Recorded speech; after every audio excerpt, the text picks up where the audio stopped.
Yo, What's yo, up, yo. brother? What's up, Hunter? How you doing, man? I'm good, boss. I'm good. Glad to be back. I Glad to be know, man. back. I know.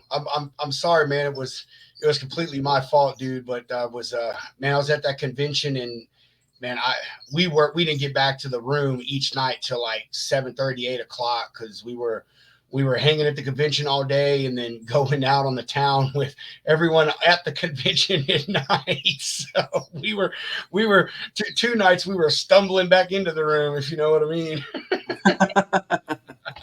Sounds like a good time. I need a hotline, dude. I told you, man. I need to start getting on those. That's sounds like a good way to conduct some business. You do, man, and I'll tell you, brother, if I could just do conventions like, man, a few times a year, I don't think I would ever have to jump on the phones or emails cold calling again. Because, dude, there's nothing like talking to someone in person, and you can't fucking run away from me. Yeah, You can try, but you are unlikely to be successful, even as old and as fat as I am. So yes, sir. it was, man. It was a blast. Ironically, while we were there, um, the show wasn't as big as it normally is, and I was asking people, like, what's up, and they said, oh well, there's another show just like this happening in Nashville. Every time I heard them say that, I was like, damn, oh Hunter, I should, I I told you, should, man. I told you. I should be up there in Nashville, man, so I could be chilling with Hunter. So anyway, how was your week last week, man? It was good. It was started off kind of slow, which it happens. But Wednesday picked up pretty good.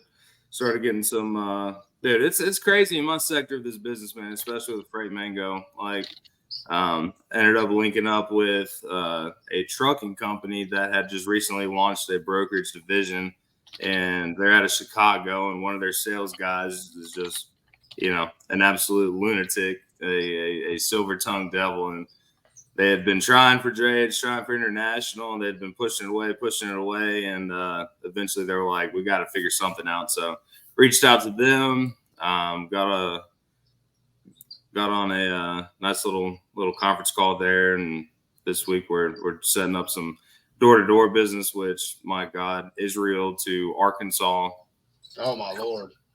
yeah, it's a bit much, but it's Maybe, good though, maybe man. they're It's shipping good. the Lord. Yeah, but it's been pushing up, man. The market's finally turning around in our sector of things. Um, it's starting to see the light at the end of the tunnel. So That's good, man. That's good. Yeah, yeah, man. markets, looks like it's doing a slight turn up on our end as well too. So we'll see. Yeah, I don't. I really feel that the market changes. They obviously affect all of us. You know what I mean? So um, yeah. definitely something we all want to see continue to change for the better. So but anywho. I want to get jump right in it. I think tonight will probably be a little bit shorter of a show, honestly. Even though I'm going to touch on this little subject thing here, man, I really don't feel like there's too much we can beat out of it for more than maybe 30 minutes or so. Um, Basically, what it is, man, is someone had posted a video a while back of a driver that is has a movement going on about driver pay and how the wages for drivers, owner operators, company drivers alike, have not stayed steady with the cost of living and equipment cost, Yeah. out there in the road, so forth and so on. I saw the video a few weeks ago. I've been holding on to it, trying to wait for a time to talk about it, and just kind of figured, hey, why not today and stuff. What I'm going to do is I don't know if y'all will be able to hear the video sound, but I am going to post the link to the video in the comments on in my Facebook or in our Facebook group. Matter of fact, I'm going to do that right now. So that way, all of you, including you, Hunter, if you want, y'all can go back and you can watch the video in full. It's only about 10 minutes long. I promise you, you won't even realize it. It's so damn interesting that like I said, you just don't even realize that, 10 minutes has elapsed by the time you're finished with the video. But it's honestly something I really never thought about, because I haven't been a driver I have not been a driver for 5 years at this point. And, I was always a company driver, and I will say, like, I always got paid at the top level of company drivers, because, I had an immaculate record, 10 and a half years, driving, and, no accidents, and, good fuel mileage, so forth, so on. So, a company driver, I don't have many expenses ever, just living out there on the road. And I'm really good at knowing how to live out there inside of a truck, as far as eating, and how to save money. So, like I said, I never felt the disparance or difference, or whatever, disproportion, I guess you could say. whatever the D word is. It's the word that goes with the D. How about that? I never noticed the disproportionate shits, blah blah blah, between what I got paid, rate per mile as a driver, versus what my expenses are. So this guy in this video that I'm about to show, man, really hits it on the head. And again, if you can't hear the sound, I apologize. But I put the link in the comments just now, so I implore everybody to go watch it. It'll be the most educational 10 minutes as far as driver pay and the situation that a lot of drivers are in right now that you'll ever get. So I'm gonna mute my mic. Hunter, mute yours, so there's not any feedback, just in case they're able to hear the sound. And I'm going to go ahead and share my screen, and we will get started here. Sorry, bro. I'm trying to restart the video. There we go. All right.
Well, unfortunately, Hunter just let me know that the sound is not coming through. But basically, what the video is talking about here is that drivers now are their pay has not kept up with the cost of expenses that it is to just live. Period. Pay their bills, much less live out on the road. Is someone that drove for 10 years, partially over the road, man, I'll tell you, things are expensive out there. Even if you have a fridge and you eat out of your truck most of the time, like, there's still lots of things you got to pay for. There's drinks, and, not every night do you want to eat something out of your fridge. You may want to grab something out from the truck stop. So, as my wife used to say, it's basically supporting two households. You have the expenses of your regular home, and then you have the expenses for yourself to be out there as a driver as well. So, when I stopped driving, I think 5 years ago, I want to say I was getting paid like 48, 55, some sense like that a mile. I was bringing home pretty good money. I been on the road long enough and been in this game so long that I knew how to save money. I did have a fridge. I ate out of my truck every single night except for 2 nights a week. Usually that was on Friday as a way to, spoil myself. And then on Monday I would go and sit down and have a good sit down meal outside of a flipping truck stop. And, I'm serious, dude. Truck stops, they fucking gouge you for everything. It's really, it's predatory. It honestly is. But there's still a lot of people that they don't do that. They don't understand that. They don't utilize their fuel cards with their free showers and their points properly. They eat junk food out of their truck, so they're constantly buying more food. Because all they're eating is junk food, and it's not lasting very long. They don't know how to do their laundry. They go wash their clothes in a truck stop, and they get gouged for that versus, just detaching their trailer if they can and going down the street to a washateria or, hooking up with someone they may know along the way and washing their clothes there. So, it's a lot of things, man, that these drivers have to deal with out there on the road. I just looked up the data for drivers' average pay right now, and it's saying 55 cents, but I know that's wrong because I've seen people posting about 75 cents a mile, and that sounds great, but how many miles a week are you running, and how much of that money are you seeing? At the sorry, hold on. Boom, boom, boom. Let me go to comments, bro. Oh, never mind. All right. Sorry, I was on something else. So, it sounds like a lot of money, man, but it really isn't if you're not running the miles. And especially if you're an owner operator, the freight rates have crashed. So obviously that's less money that these owner operators or less revenue they're bringing in. And, as the old saying goes, bills don't stop. Nobody cares about what money you are or not making. You have an electricity bill to pay and a car payment to pay, and that's just all that matters. Hunter, you're frozen, bro. Are you still with me? I don't know what happened to you, man. You may have to leave and come back in, Hunter. There you are. Are you with me now? Yeah, I don't know whether it's okay. Yeah, I don't know what happened either. So anyway, like I said, the rates per mile falling for the owner operators has really been obviously the thing that hurts them the most. And driver pay, it is important. These drivers out there, company or owner operator, man, they have expenses, whether it just be the stuff at home or owner operators covering all the expenses for their truck, and the pay and the profit that they're receiving from that revenue, it's not staying course with inflation and and all the other things that are on the rise constantly. And I personally don't know what the solution is. Unfortunately, that's the answer to most problems in this industry. Is there's not a solution. It's just kind of roll with the tide and hope things get better. But the thing that I do like about this guy in this video is that he's part of a movement, that's trying to get drivers to be paid more. In this video, like I said, the link's posted in the live stream on Facebook. In the video, man, they even say, like, this guy's got, I think, a couple of $100 to his name, and that's it. That's it. Like, he literally, if he didn't work for a week, he would be screwed. Like, I wouldn't say he would lose everything, but it would be detrimental to his financial security. And that's Yep. it's a really bad thing, in my opinion. These men and women, they're out there every day of the week, every day of the year, all the holidays, making sure that our shelves are stocked and construction materials are on site where they need to be, and they're not getting paid adequately for that. And that's a sad thing. And with that said, it's also sad that out of the entire equation that is transportation, shippers, carriers, brokers, consignees, that drivers, are really the ones that usually take the biggest hit on the financial side. I don't know Who? Ronnie Brewer. Ronnie Brewer. What's up, Ronnie? Ronnie, what are you gonna donate, buddy? That man don't know lick about logistics, but is that thanks someone for you the know? support. Oh, that's my homeboy right there, Oh, is it? Ronaldo Brewmaster. Oh yeah.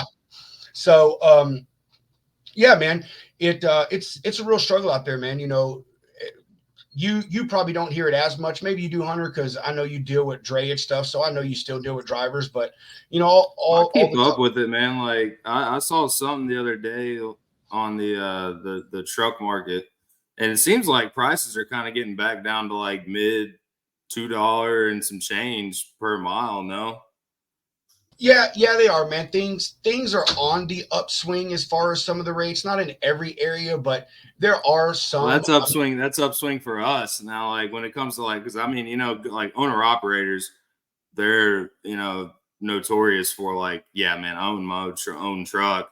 I have to cover my insurance. I have to cover my gas. Like if I don't make this amount of money, like this trip is not worth it for me.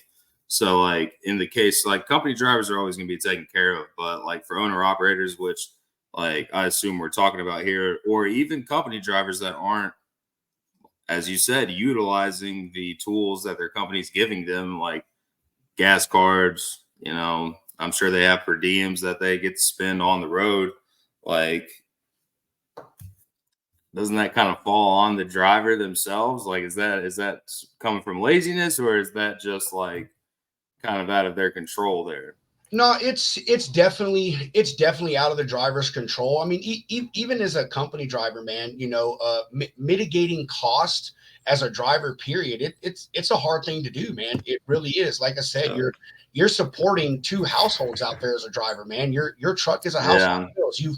You've even as a company driver, you still got to put food in that truck. You still got to put drink in that truck. You still got to find a way to wash your ass. You got to find a way to wash your clothes. You know, you got to find a way to unplug from behind the wheel. You know, I mean, when I was a driver, I would find things to do, man. I would, take cabs, and let that tell you how old I am, because we didn't do Uber back then. I would take cabs, man, or if I knew someone out there, I would get them to pick me up and take me to do stuff. So there are a lot more expenses than people realize. You know, again, whether you're a company or owner operator, as an owner operator, you still have all of those costs, not including the things that you just mentioned, man, the truck note and your insurance and tolls and all these other things that Well, go then in. you got a house at home, wife, Exactly. kids, probably a car note. Like, Dude, exactly. When I was on the road, man, my wife, even though I made good money, I'm not gonna lie, man. As a company driver, I made good money. When I stopped driving 5 years ago, I did a dedicated deal out of Fort Worth up to northern Indiana, and I was back in Fort Worth every 4 days. And dude, I was bringing home shit 1,500 a week after taxes. I don't care what anyone says. Like for me and my bills, like that was good freaking money, dude. Like, I mean, our bank that account is good money. was really, really nice, man. It was, but I was smart, man. Even though I got paid well as a company driver, like I knew that I had all those expenses out there on the road, man. So I did everything I could to like I said, to mitigate them. I ate out of my truck. I never, ever, ever paid for a shower. Never, ever, ever. I had two, I had the driver reward cards at every truck stop you could. So no matter where I was at, I had a free shower on a card, but Oh, dude, they got portable little pop-up like shower tents now you can use. I've seen drivers use those, man. We used them. Well, dude, I mean, like that's just like going to like music festivals and stuff, man. Like, yeah, same deal. Or camping, like you got to wash your business, every now and then. But yeah, I mean, how much does this shower cost? Like, I don't have any idea about that. When I was out, dude, I think it was $10, but I want to say it's probably more now. It's probably like $30 now. It's quite expensive, but the point is you have all those things you have to take care of out there, man. And if you're not getting paid, accurate, getting paid well enough, man, then like that stuff really, really hurts. It does. You basically just work to survive, which unfortunately that's the story for most Americans right now. But as a driver, it sucks even more, man, because one of the things that brings people to the the trucking industry is the pay, man.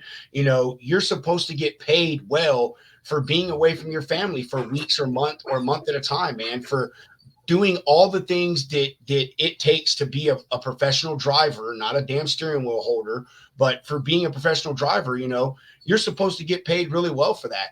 And you know, from what this guy in this video has said, and from the other things that I've seen, you know, it's just not, you know, from owner operators, it's all about the rate per mile. You know, that's what their pay is. Right. For a company driver, or you know, the rate per mile on the load boards. For the company driver, it's the cent per mile that they get paid, because I don't know any company driver that gets paid $1 a mile. You know, most of them get paid, you know, 60, 70, whatever cents. So that's why I say cent per mile. But you know, that's your money, man. And if those things aren't increasing along with the cost of your expenses all around, both on the road and off the road, then you know it's detrimental to you, man. I mean, like I said, this guy in that video, I think in the video he says he's been doing it, I don't know, 20, 30 years, and it's the worst now than he's ever seen as far as driver pay. You know, I mean, dude, I was actually talking about driver pay with my boss, Kyle, when we were at this convention last week, about how these companies, mainly the company drivers, but even the ones that owner operators lease onto, dude, they purposely pay them just enough that they can't leave, you know, because, dude, if you don't know, Hunter, but if you leave one driving job and go to another, like there's a 1 to 2 week period in there that you're not making money. You know, you've got to go to That's with any orientation. job, dude. Yeah, Especially yeah, in brokerage or anywhere else, man. yeah. Like it's usually like 3 weeks. You know, you do your sign on process, you get signed on at the end of that pay period, and then you go through it, and yeah, you're stuck with nothing, which Yeah, sucks. you're right, man. You know, and but you know, I will say, in outside of a truck, like you and I, like we already know we're going to make a change, and we start preparing ourselves for that. Believe it or not, most drivers don't plan to leave a company months in advance. It's the shit gets to a boiling point, and they just got to go. You know, they got to get out of the situation, and you know, yeah, it's easy to find another job, but again, it's a 1 to 2 week lapse in there, man. You know, you got to go through orientation, wait to get your truck, get your first loads, and then those first 2 or 3 weeks out there, you're really just trying to catch up from the 2 weeks that you didn't get any pay, you know. So Yeah. it's really hard, and that's sad that these men and women, you know, who are out there doing this job and should be getting paid really well, even if they decide to just leave at the drop of a dime, they usually don't make enough money or haven't been making enough to have a substantial amount of savings to be able to switch jobs and take that 2 week hit. And man, it's really sad that, you know, one of the things that I consider the backbone of our country, that they're not taken care of. And as that guy in this video said, man, like there's a lot of drivers, believe it or not, that are homeless. I used one of my mentors, his name is Scott Robertson. We don't talk anymore. Why, I don't know, but dude, when I met him, he literally lived on the road, man. Like he had a buddy's house that he stored his like vehicles at and stuff. And then when he came off the road, the guy had an office with a bed in it that my buddy could sleep in, you know, just so he could get some time off. But I mean, like, you know, he told me, he's like, man, he's like, I can't afford to have a house. You know what I mean? He's like, it doesn't make sense for me to take on those costs with me, you know, being out here on the road so much. So, you know, Yeah. I mean, that was back then, you know, and apparently it's not getting any better now. You know, I'm not saying that every driver is. Yeah, Go I ahead, mean Hunter. that's yeah, I mean, but like to your point there, man, you know, like talking about inflation, it seems like the logistics industry never really adjusted that, you know. Like I make a decent paycheck for what I do now, and it's not any different than, you know, when I first started, you know. Like it's insane. It's you know, truck rates are the same, pay can go up, but with inflation, I mean, dude, groceries alone, I'm pretty sure in the past year they have like it's like 36% increase in cost of just groceries alone. And then I mean, dude, today going and searching for apartments, a one bedroom's like upwards of $1,500, not even in the city. And then you got all the amenities on top. So, like, you know, if you're working for what was a substantial amount of pay back in 2017, 2018, pre-COVID times, that's not the same here, you know? And they keep saying, oh, yeah, well, the inflation's coming down. Where gas went up from, it was about to hit $2 again, looks like. I love when people say that, like inflation's coming down, because every time someone says that, like you literally just told me how big of a fucking idiot you are.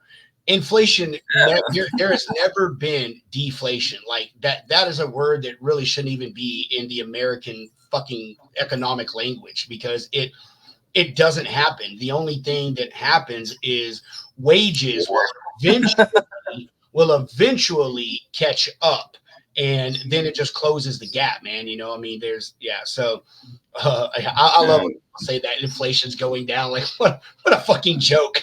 Like, I don't know what inflation is, but it ain't coming down on my side of the tracks, man. Hell no, man. Hell no. So, but yeah, at the same time too, man, like going back to what you were saying with drivers leaving jobs. I don't know if you saw that video, but there was one driver, he was I think it was on one of those like lease to own type deals where, you know, the company hired him on, like you drive X amount of miles and we'll give you a truck. And they called him in for a tire change, and the company had actually went bankrupt or sold out and just like took his truck from him, took his keys and kicked him right to the curb.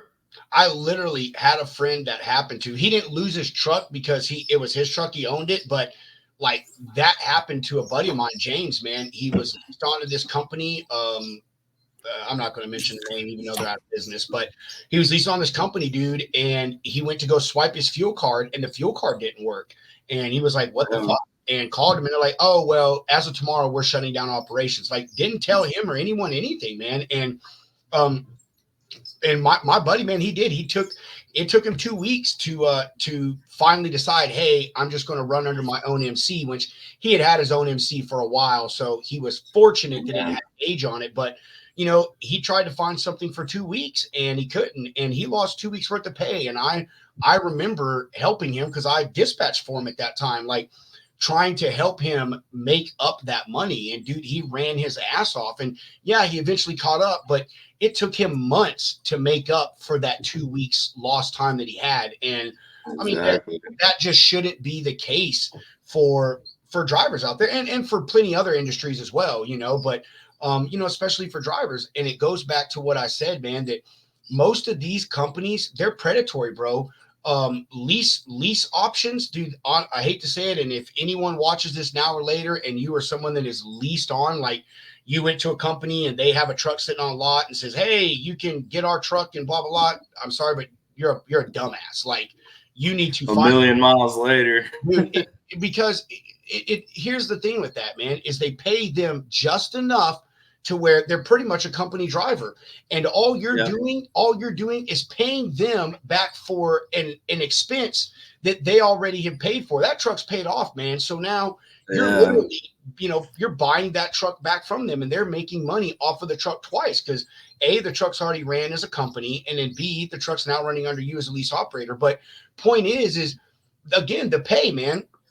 They pay these lease operators $1, whatever it is, a mile, and then you pay an escrow account, and then you pay an ELD a fee, and then you pay a this fee, and then you pay a that fee. And by the time it's all said and done, like I said, they're making what they were as a company driver, probably even less.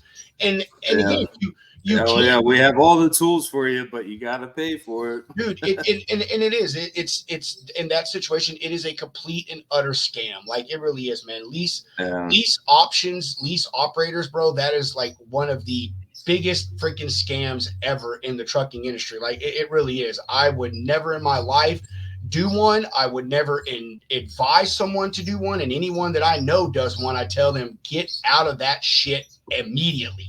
I mean, the only fortunate thing with that is usually there's no like credit hit involved. Like, it's just kind of a, you know, you look bad at the company deal. So, but I mean, again, it's all around, man. It's the company drivers, the owner ops, the lease ops, all of them. the even owner ops, man, the rates on the board, they're predatory, man. Because again, it's giving these guys almost just enough to make money to survive, and unfortunately, it's made a lot of drivers, and I've said this before, it's made a lot of drivers transactional. All they're thinking about is I need to get this load to make this money to pay this bill, because the pay is not there for them to be able to plan enough in advance to, do an easy load or whatever the case is, and not have to bust their asses hard. So, well, that's also like a big, I mean, from the brokerage side of things, when I was doing OTR, if I had a carrier that was like, hey, I need some pay up front, that's a turnoff. Like, are you gonna scam me? Like, is this actually going to go through? But in reality, it could be a very good driver that has just, got screwed over on the last load, or in the same situation as some of your buddies, and they just don't have the money to even start their truck up. Like, hey, man, I need some gas to get there. I need a comm jet. Like, yeah, you're 1,000% right, man. And I'm actually glad that you touched on that, Hunter. I didn't think about that. But I've had that situation too. And unfortunately, as a broker, I've thought the same thing. Well, are you going to scam me or whatever? But however, I've had guys that have shown me, like, sent me their fuel card and say, look, dude, I have zero money on this thing. I have $100 in my bank account. And dude, Hunter, if you may not know, but $100 in a diesel tank for a truck, that ain't shit. That's maybe 20 gallons, something like that. Yeah, it's nothing. $800. But you have to think about that. How sad is that these drivers, some of these drivers have to say, hey, I need a fuel advance because the rates are not paying enough and I'm not getting enough to be able to fuel my truck up in advance to run this load, And again, it goes back to the pay has made a lot of these owner operators and drivers have to be transactional, because they they just have to live from one load to the next load and try to make what they can. And, I don't have the answer. I'm not trying to provide the answer because I don't think there is an answer or a solution at this point, but I just want to bring to light that the discrepancy between what drivers get paid and what the expenses are. It's outrageous, man. I mean, it really is. And yeah. I mean, I'll give, here's a good example, man. My buddy that I help run a truck company for, we just bought a new truck. Our old truck, our cost per mile was hovering around right below $2 to just over $2 a mile. It was really hard for us, man, to keep money in the bank account because, dude, some weeks we were really winning really well, and then some weeks we were losing our ass. Now we have this new truck. We've had it for about a month and a half, and I did a cruel cost per mile equation today just to kind of see how much better we're doing with the truck. And dude, we're hovering now around $1.70 a mile, which, bro, like, believe it or not, that's badass. Because as of right now, the industry average is $2 a mile. So my point is,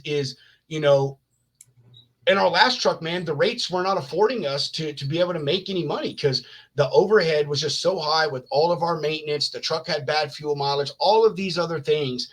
And it hurt us, and now with this new truck, we're finally really, truly turning a great profit. But we're one of the few, man. There's so many other drivers out there that their profit is probably, man, 20 cents a mile.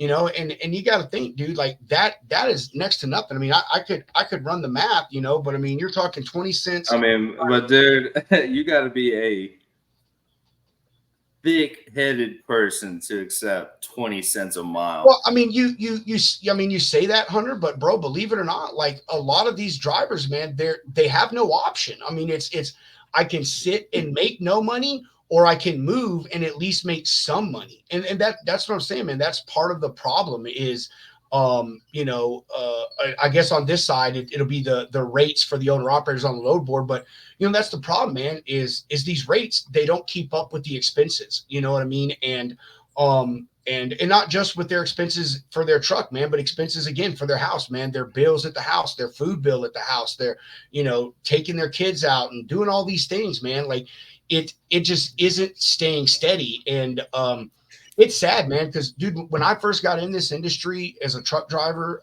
and as a civilian truck driver in 2008, my pay per mile as a company driver was 34 cents a mile, dude. And I say that now and it's laughable, but you know, dude, that was pretty good for back in 08. Back in the day, it was, man. I mean, I was running, 3,000, 3,500 miles a week as a company driver. We were running paper logs. Some weeks I did 4,000, and I was doing okay, man. Again, I my bills weren't outrageous, so I was doing really well. And like I said, when I stopped driving 5 years ago, I'm pretty sure my pay was like around 50 cents a mile, something like that. And I was still making good money, but like I said at the beginning of the thing, man, like I knew what I was worth, and so I wouldn't go anywhere that wasn't going to pay me what I knew I was worth and wasn't going to give me what I wanted. Unfortunately, that is not the case for drivers nowadays. It really, really is not. So, I mean, but it's I feel like it's still relative, man. Like you just said, you got to know your worth, and like if you gotta go out there and really work for it with anything, especially in this industry. Like, shit, there's going to be opportunities out there, but if it ain't the one, don't take it just because it's easy and it's readily available. But even with like owner operators on the load board, man, like, are these people out there working these relationships on the other side? Like, if you got that free time on your hands, you can spend a day on the phone, like searching load boards, trying to find like steady lanes if you can. Or even like in your area, go get some local shit.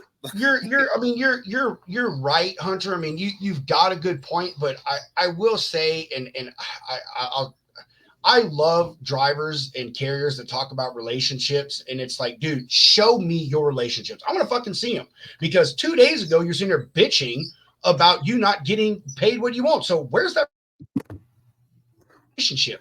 My point with that is most of these drivers, bro, they're not like us. They don't really, truly, honestly have the time to make calls. Because Hunter, man, like, to build relationships, it's not one call or email. It's 20 calls. It's 50 emails. It's 100 calls. It's 300 emails.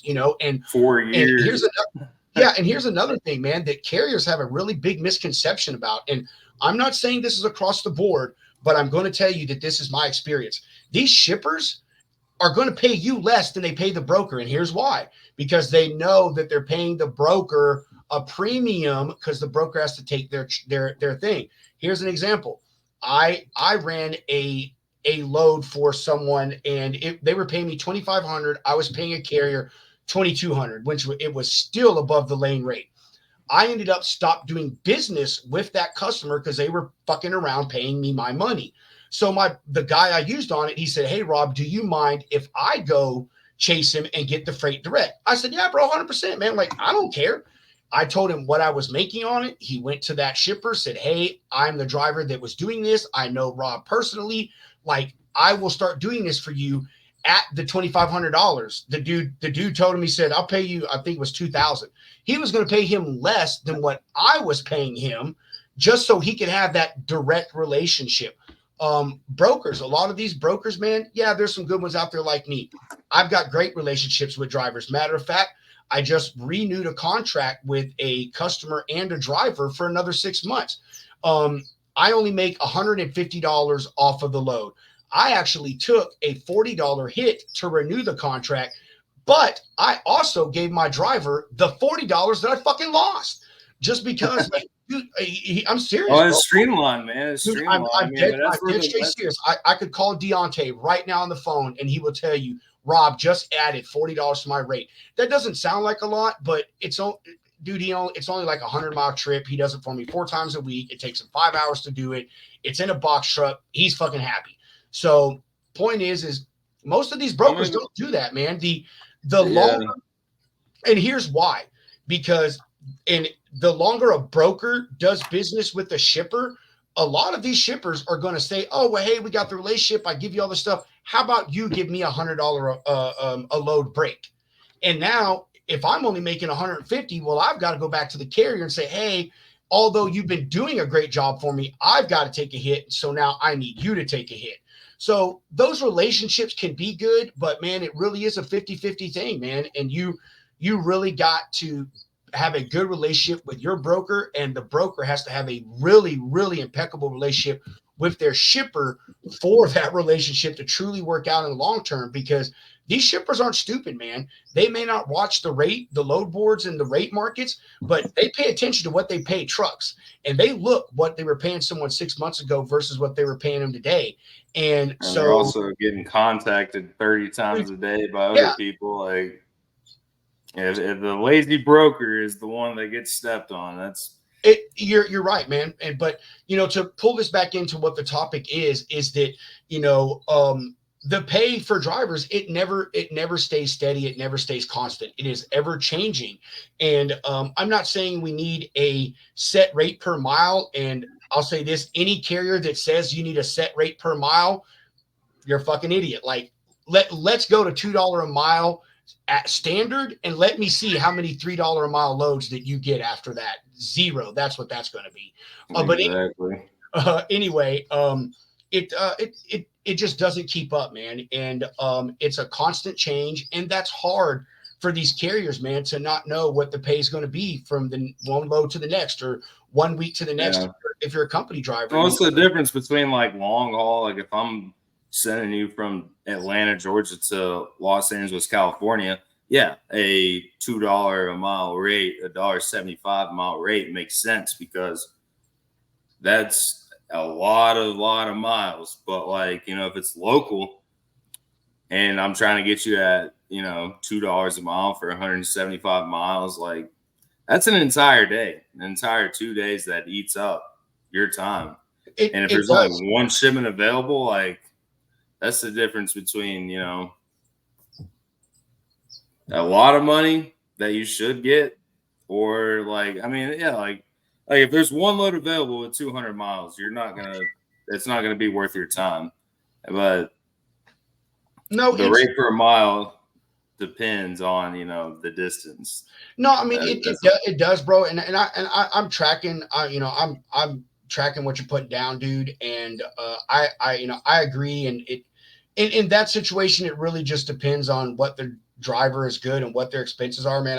I know drivers that they're fine doing 200-mile loads and making $800 or $900 for the day, but there's other drivers that just doesn't work for them. And yeah, the rate per mile usually should be more for the shorter distance, but that's obviously only because so you can make it more worth the driver's time. But I mean, I still feel that even the long haul stuff, man, like it has to be something that's worth it, man, because believe it or not, man, those long haul trips, like they cost, man. They really do, depending on where you go, dude. If you're going coast to coast, dude, your fuel is going to change, not only in the cost, but in your miles per gallon. Because, dude, if you're going from the flat southeast and you're going to the mountainy northwest, then I mean, those mountains, they change things, man.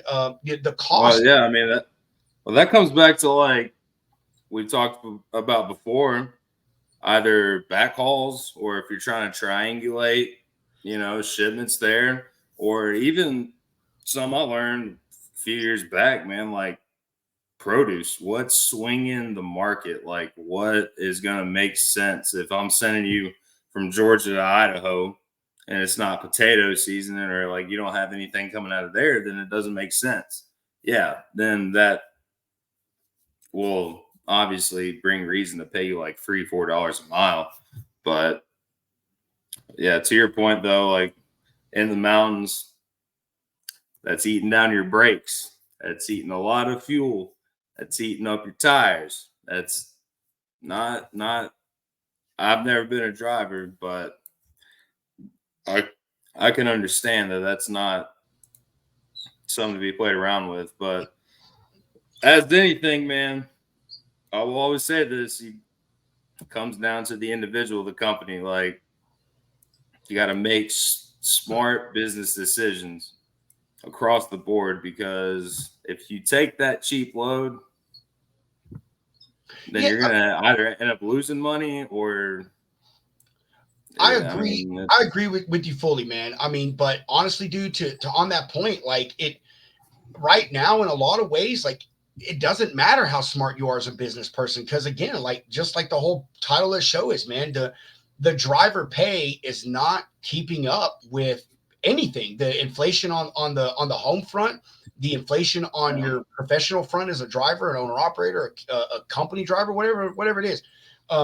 It's not staying steady enough, and that's the problem, man. Like, we talk about how much we love drivers and we need them and we need them and we need them, but like where are we going? When are we going to start like on a constant, forever, now, in the future, always paying these drivers like a good rate? And I understand, man, the market shifts, dude. The freight market, the rate market, it is cyclical.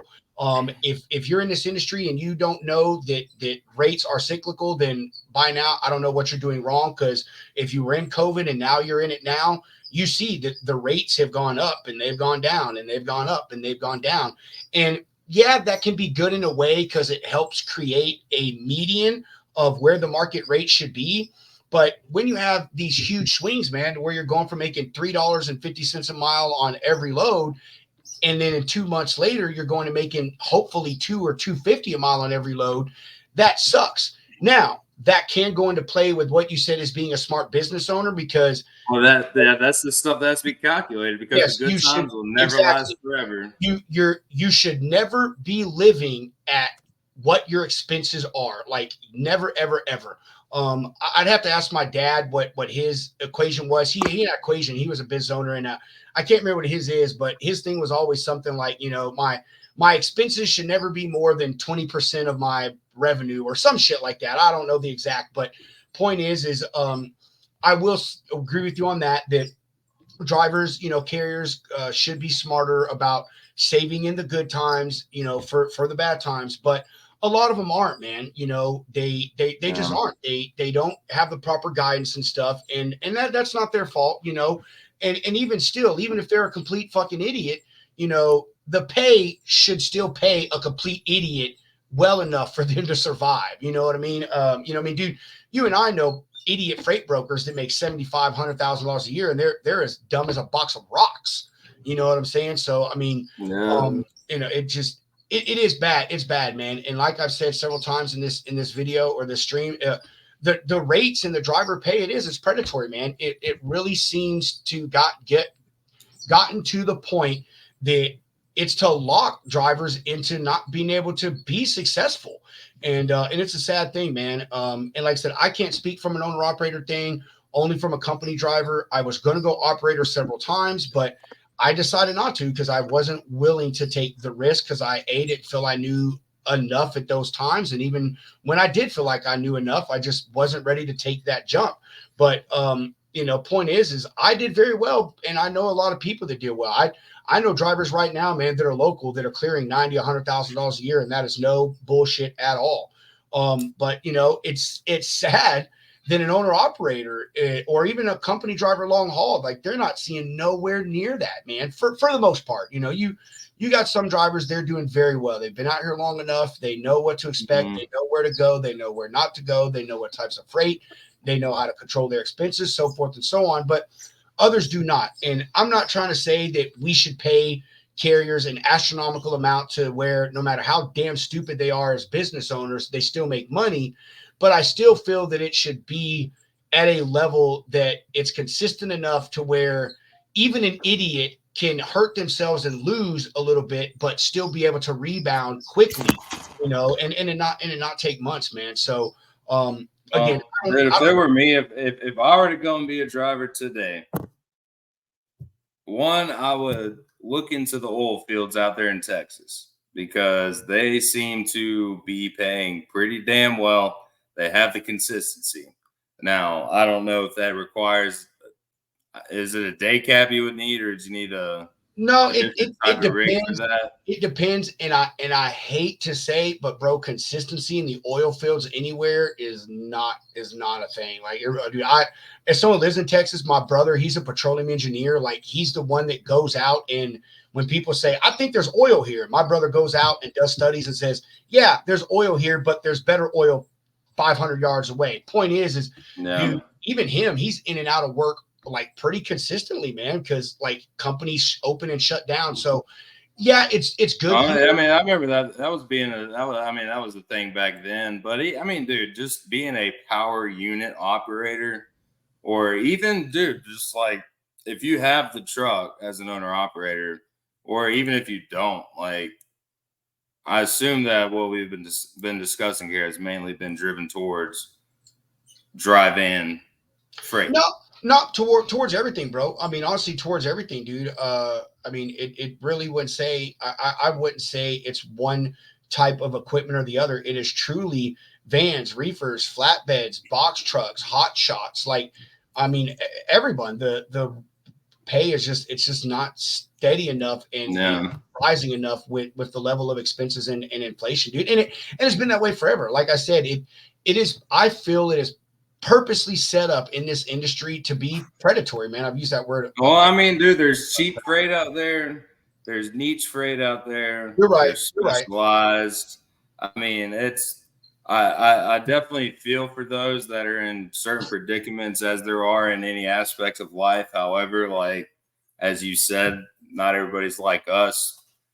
I figured out that drayage was a very, very consistent piece of this business. I came in 2018, truckload was pretty ate up going into 2019, especially.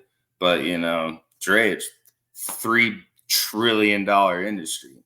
There's got to be a little piece of pie out there for little old me, you know? So that's what I did. And even like flatbeds, hot shots, box trucks, like weird shit is where I found my niche. But in the beauty of that, like, of course, I've had my normal OTR, just drive van going from wherever to wherever. That's easy. Anybody can do that. But, you know, if it's getting tough on you, you gotta find your way in it, because there's so much out there. Like, yeah, cheap freight will always be ran, but you can either run the cheap freight or you can go out there and find the freight that's worth it. And That's 100% true, Hunter. Like I agree with you on that note, man. I mean, there are situations, both as a company driver and as an owner operator, where you can find the right markets, man. Whether it be the type of equipment you run, van, reefer, flatbed, so forth, so on, or it's the type of freight you deal with, you know, produce or dairy products or construction materials. That the market stay consistent and the pay for the loads are really well, man. You know, I mean, to be honest, that's why me and my friend, we switched over to running a flatbed, because dude, we tried power only, van, reefer, hot shot, we've done it all, and none of them have been as consistent as the flatbed market. And it took us 2 years to figure that out, man. And I'm a broker, like I run freight all the fucking time. You know what I mean? Like I know like what the rates and stuff are, but I never experienced it from a carrier standpoint. You know, like I'm just seeing it as a broker. Oh, well, you know, the rates are, you know, $250 a mile average for a flatbed. I'm just, you know, shooting in the dark here. But, you know, I wasn't realizing that is a carrier, like, you know, their expenses were damn near $2 a mile. And yeah, 50 cents, you know, that could amount to a lot of money, but, you know, per mile if you run enough miles a week. But still, for some people, it doesn't. What if you only run 2,000 miles that week and you made 50 cents a mile? You know, but maybe you run 4,000 miles the next week and you make that same 50 cents a mile. So that's where I say that like the consistency isn't there, because I mean, the pay just it's not consistent across the board, whether it's rate per mile as an owner operator or it's cent per mile as a carrier driver. It's just it's not happening. And like I said, I don't have the answer. I don't have the solution. I mean, dude, I see it from my little time working for an asset-based company. A lot of it comes back to overhead. Like, how much are these people in the back of house being paid? Like, how much are you paying to keep the lights on in that office? How much is being done over there? And that hits where it hurts most of the time, because people that are actually out there doing the job, like us as brokers, we don't do shit but send an email, make a phone call, make people feel good, you know, and then at the end of the day, we have our hoorah, smoke a joint, and then, you know, have beer, whatever. Like, but there's you know, the people that are actually out there doing it should not be the ones to be suffering for this. And I agree, bro. I agree with you 100%. And you know, even though like as a broker, I've got tons of expenses, man, and I'll say I I hate when carriers say, "Oh, you don't have any expenses." Dude, hey, you know, I don't have fuel, but let me tell you, I got a $300 a month DAT bill. I've got insurance, you know, that's got to be paid every month. I've got TMS systems that have to be paid every month. I got lead generation software. The lead generation software I got, bro, you have to pay $15,000 up front for the lead generation software for a year. And that's no joke. Like 15. Is it Zoom? No. Zoom info? No, fuck no. I mean, Zoom is good, but I use Seamless. That's who we use. We use Seamless for prospecting, and then we use a thing called Outreach, which is a like a customer management thing. It allows you to like automate emails, and it tells you when to make phone calls, blah blah blah blah blah blah blah. So point is like, dude, like we got expenses too, but I understand that like our overhead is more of a fixed cost. It really is. Like I know every month my DAT costs this month. Every month my insurance costs this month. Truck, drivers, most of their fluctuation comes from fuel, but sometimes it does come from insurance, man. Drivers, they'll switch insurance to try to get a cheaper rate, or they'll switch insurance to try to get better coverages, so it is, man. And even if you know what your expenses are, Hunter, like, I mean, truly, man, and you can be a smart owner operator and have control of your expenses, both in your truck and at your home. And you could still not be coming out on top, man. You could still be losing in that deal. Cause I mean, like I said, even if you're good at the books, man, and the rates are not paying what they should be paying as an owner operator or as a company driver, you're not getting paid the cent per mile that you need to cover all your expenses at home and the few expenses you have as a company driver.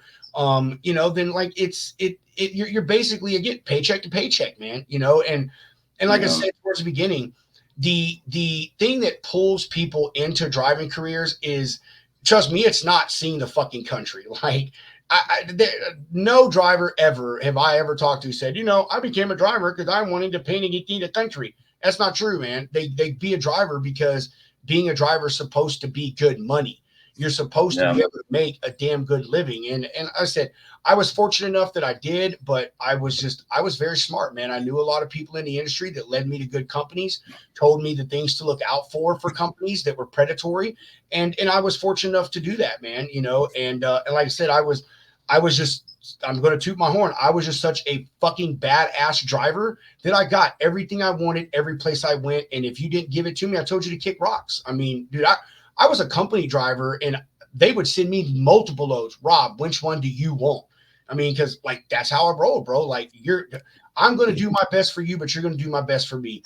Unfortunately, that doesn't work out for everybody, man. And even nowadays, as funny as it is to hear that, there's a driver shortage and this and that. We're gonna do all these things and pay you all this stuff. Like, it just still doesn't seem to work out, man. It really is just a bunch of false promises and false numbers. Just like all these incentives. Oh, we're going to give you a safety bonus, and we're going to give you an idle bonus, and we're going to give you an MPG bonus. Like, dude, all that's great, but as someone who has got all those things, they're not always easily attainable, man. I mean, idle bonuses, they want you to literally like sit and fucking die in the heat and the cold just so they can save on their fuel, which, dude, that's great. But like, I'm suffering. You're sitting back in the office in the damn air conditioning in the heat. Like, don't be telling me about me running my truck to stay comfortable climate wise, right. MPG bonuses. Man, a lot of those things is 6.5 miles per gallon to get the bonus. That doesn't sound hard to reach, but I'm telling you, it fucking is. If you're not a driver that doesn't use cruise control and you get a bunch of heavy loads and you idle a lot and like, dude, your MPG can easily be 5.5 or 6 miles to a gallon. And you think, oh, well, a half mile to the gallon isn't that hard to obtain. But in a truck, it fucking is, man. It is really, really hard. Safety bonuses, dude, like same thing, man. You may, I haven't got a ticket or a bad inspection. I'm going to get my bonus, and then come to find out, oh no, the safety thing also has to do with you turning in your pre-trips on time, or something stupid. Fine print. Yeah, you have to go get an inspection at a chicken coop or a scale house. And you have to pass to get your bonus. So, you know, there's all these things out there, man, that again, like I've probably used this word 8,000 fucking times, but it's predatory for these drivers, man. It really is. It is like a, you know, like that, you know, it's hook the fish and then you never throw the fish back. You know, you just keep them in the boat in a little bit of bucket of water and they just, you know, they just swim around in circles, man. And there's no way out. And the only way out a lot of times for these carriers is to just shut the doors. I mean, that really is all it is. And yeah, a lot of that does have to do with expenses. And like I said, I don't think that people should get paid well for being idiots and not controlling their expenses. But for a lot of those out there that have been in this game long enough that understand that, you know, mitigating expenses and keeping control on that and understanding your, you know, revenue versus profit, because revenue doesn't mean shit. It really doesn't, unless you understand what the profit is. I can make $30,000 in revenue. If my profit's $500, well, then it's worthless. You know what I'm saying? So, and that's the ones I'm talking about, man, are the people that know what they're doing, the owner operators that understand what their costs are and are trying to keep their costs down. And the company drivers that, you know, hey, I have to buy food for this truck. I've got to pay for showers. I've got to pay for extracurricular activities and buy movies or buy, you know, whatever the fucking case is, you know, it's still hard, man, you know, because again, especially right now, bro, I mean, food 2 months ago is less than what food is now. You know, gas, dude. I mean, diesel and gas, we're both, it's going up, it's going down, it's going up, it's going down. And I literally just saw a thing, and I'm not going to get political on this, so don't nobody get in the comments acting a damn fool. Biden, man, he literally, they just signed an agreement with these environmentalists, which, bro, I'm all about conservation. I think humans destroy this planet. But the point is we're now going to continue to slow production of fossil fuel to protect some fucking whales. Dude, that's great. I want the whales to survive. I do not want any creature to be wiped off the face of this planet. But, you know, there's bigger picture here. You know, like you're making Americans and other people suffer for some whales. I know that sounds shitty, but like, dude, seriously, like, tell me you want to fucking take more money from me without telling me you want to fucking take more money from me. Like, that's really what we are. Like, I mean, so boom, hey, all you carriers that watch this now, watching it later, just know diesel's about to go back up because our wonderful government, you know, regardless what side you swing, our wonderful government has decided, hey, you know, appeasing some environmentalists is way more important than keeping fuel production down and keeping fuel costs low than anything else. So, you know, there's another thing, man. These, like I said, the cost and stuff for these drivers, man, it fluctuates so much, and the pay doesn't fluctuate as much in the positive manner for them to really stay in the black. And if you know anything about accounting, it's not in the green, it's in the black. To stay in the black, you know, and be profitable and really make a good living, man. I cannot tell you how many drivers or carriers that I know that I've dealt with that have gone out of business. A guy last week, he runs a dedicated deal for me, man, and I thought he was doing good with the 3 loads I give him a week, and then he has some other stuff that he was doing, and he's like, dude, he's like, it's just not, you know, he's like, even though you and the other broker are paying me what I'm asking and it's fair, he's like, the fuel fluctuations and all the expenses that he has, like with on the home front and such, he's just not making enough money. So the dude closed up shop, and now he's going back to being a company driver. You know, he's owned his own company for 5 years. He made it before COVID, he made it through COVID, and he made it a little after COVID. But, you know, after 5 years, he just can't do it no more. He can't, because the stuff, it fluctuates too much, and it doesn't fluctuate enough in his favor enough of the time for him to be able to stay in the game. And that's the whole point of this stream here, man, is the variance in driver pay over the years. It's just not keeping up, man, with what these men and women are having to come out of pocket for, man. And it's sad. And I'm not saying that it's going to put the trucking industry out of business and we're not going to be able to move freight. But, you know, I mean, let me use this example, and I'm probably going to make a lot of people pissed off.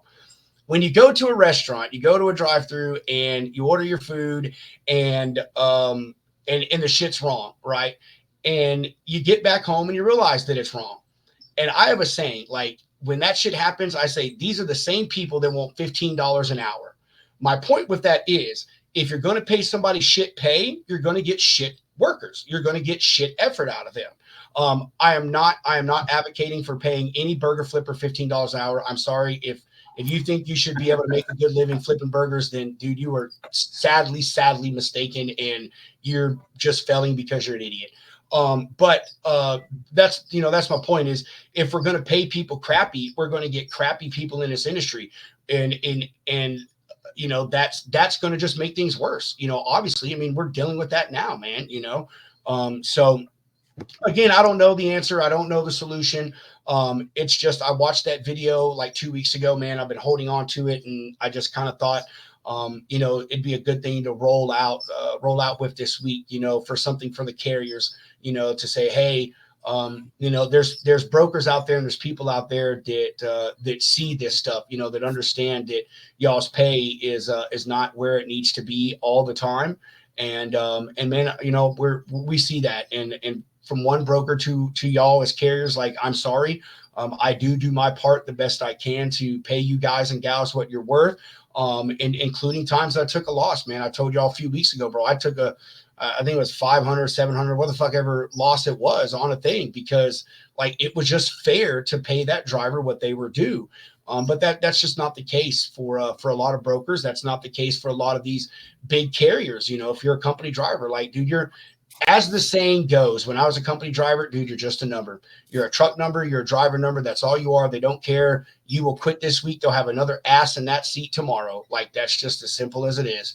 So on that note, I hope that some of you carriers got some stuff out of this. I hope that, like I said, y'all see that there's some people out there on the opposite side from y'all that understand that, pay for you guys is not good. And I hope you got some good tips out of this. I mean, I dropped some good morsels throughout this, about, watching those expenses, man. Don't be a transactional driver. Look at your books all the time. Find ways to cut expenses both in your truck and at home, because again, like, you're literally supporting two households. A truck is a house. Even though it's just you in it, it still has expenses. You still have things you have to pay to be out there comfortably as a driver.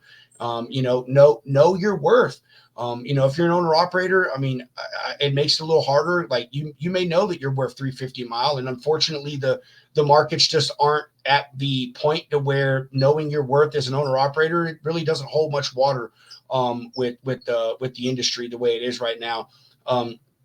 Company drivers, I mean, that really goes with you guys. Know your worth. Make sure you go to a company that's going to pay you what you're worth, and make sure that that, hey, that pay is going to cover all my bills at the house and in the truck, and I'm still going to have some money left over. So that is that. Hunter, I don't know if you got anything to add. I'm actually surprised we went this long. I really thought it was only going to be a 30-minute deal. My wife just texted me and she was like, hey, asshole, I want to go to bed. I'm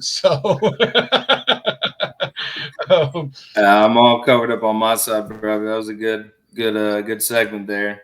So I appreciate it, bro. I appreciate it. And as always, I appreciate you putting in your little tidbit, even though you've never been a driver. Like, you're a smart guy, man. You deal with drivers all the time, and so I know that you see it, and a differing perspective is always a good perspective. So with that said, as I like to say, chuck the deuces, and we will catch y'all tomorrow night at 7:30. I think Hunter has a guest coming on.